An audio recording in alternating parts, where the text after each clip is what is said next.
नमस्कार, मैं कमलेश चौहान, न्यूरोथेरेपिस्ट, आरोग्य विकास फाउंडेशन न्यूरोथेरेपिस्ट सेंटर मुंबई से। आज हम बात करेंगे सर्वाइकल स्पॉन्डिलोसिस। सर्वाइकल स्पॉन्डिलोसिस यानी क्या होता है, ये क्यों होता है, लक्षण क्या है और फिर ये ठीक कैसे हो सकता है, इसके बारे में आज हम बात करेंगे। ऐसे तो ये कॉमन डिजीज है, आप बहुत सारे लोगों को प्रॉब्लम आजकल आ रहा है।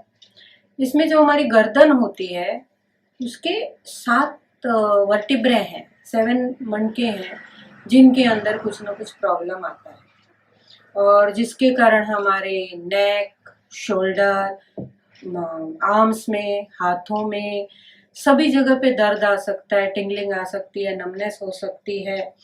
और इसके साथ साथ न्यूरोलॉजिकल प्रॉब्लम मतलब वर्टिगो भी हो जाता है, कई बार इम्बैलेंस भी हो जाता है।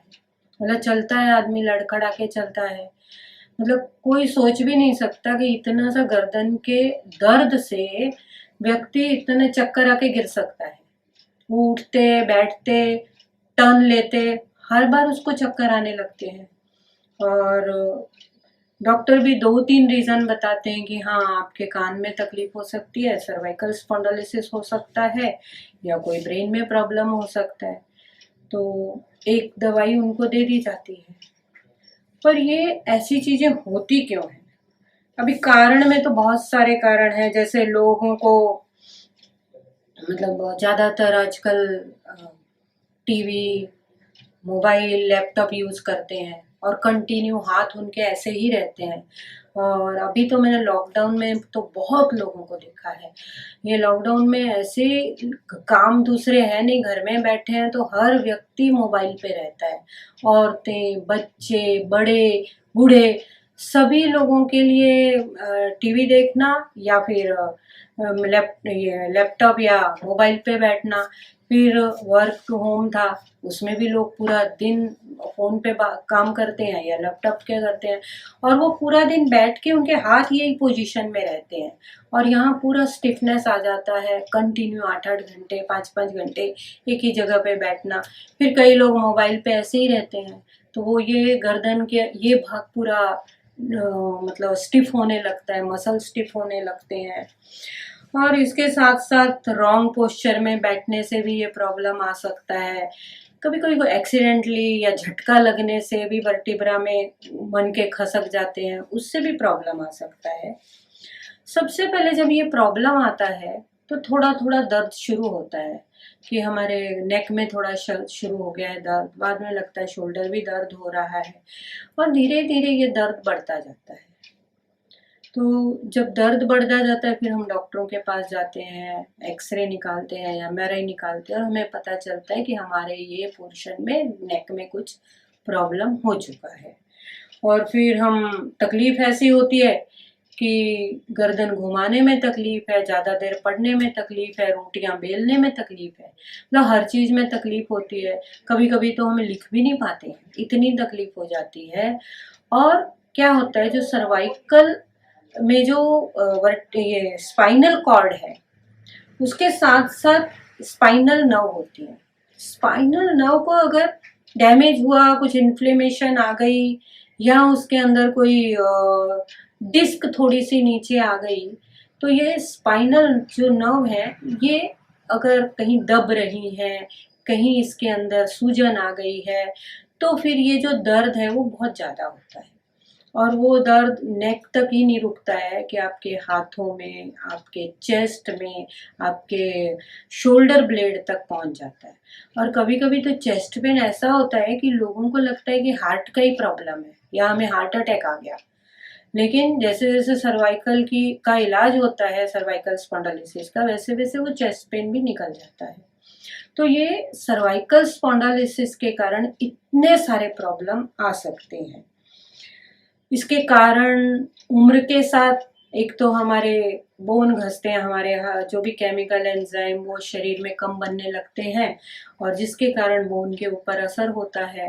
उसके कार्टिलेज हैं या लिगामेंट है, सब चीज़ धीरे धीरे स्लो होता जाता है, तो उनका फंक्शन भी स्लो होता है, जिसके कारण प्रॉपर न्यूट्रिशन ऑक्सीजन ना मिलने से हमारे बोन, हमारे मसल सब घसने लगते हैं।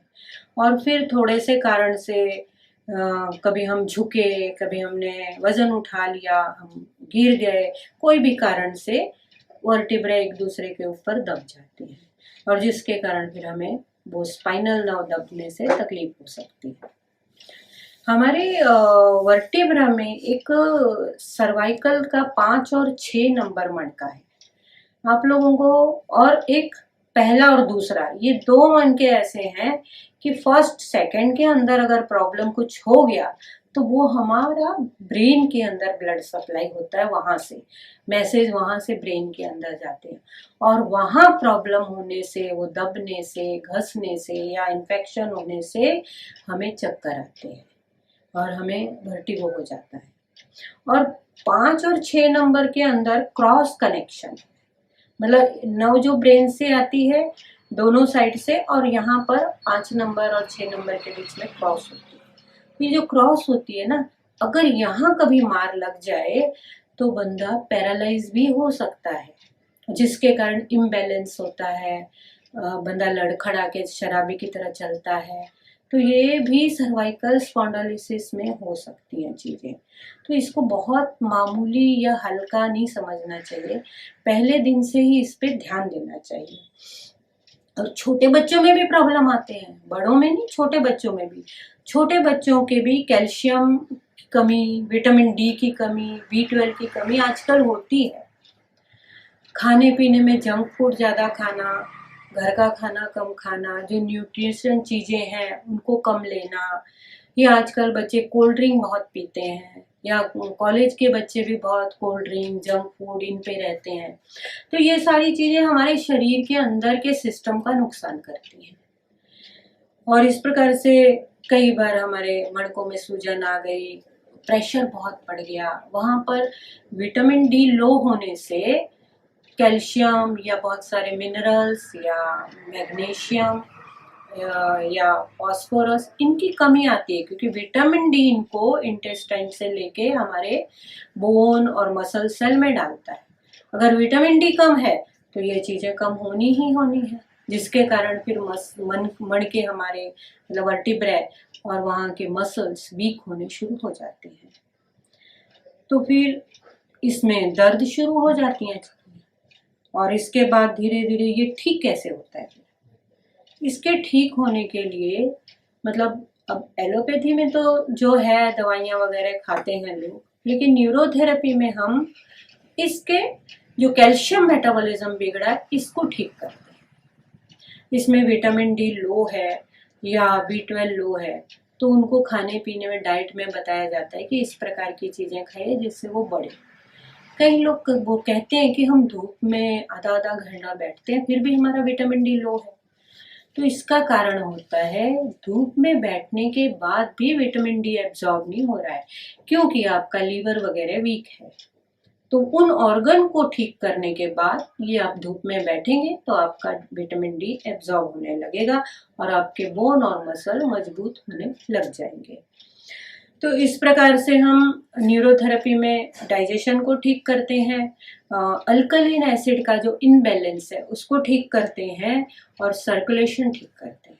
तो धीरे धीरे वो जो सेल्स बिगड़े हुए हैं या डैमेजेस हैं उनके अंदर न्यूट्रिशन ऑक्सीजन पहुंचने लगता है, और वो नए सेल बनने लगते हैं, और धीरे धीरे जैसे जैसे नए सेल बनेंगे वैसे वैसे व्यक्ति को दर्दों में फायदा होने लग जाता है, पेशेंट को आराम आने लगता है।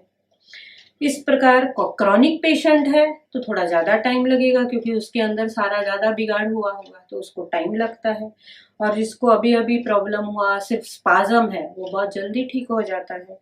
ये आपकी शारीरिक क्षमता पे निर्भर है कि आप कितना जल्दी ठीक होगे। आपको इस प्रकार की कोई भी तकलीफ हुई है सर्वाइकल स्पॉन्डिलोसिस की, आपको कहीं भी प्रॉब्लम है, तो आपके आसपास जो भी न्यूरोथेरेपी सेंटर हो आप वहाँ जा सकते हो, आपको बहुत आराम मिलेगा, बल्कि ये परमानेंट क्योर भी हो सकता है। आप सभी स्वस्थ रहें, सुरक्षित रहें और खुश रहें। नमस्कार।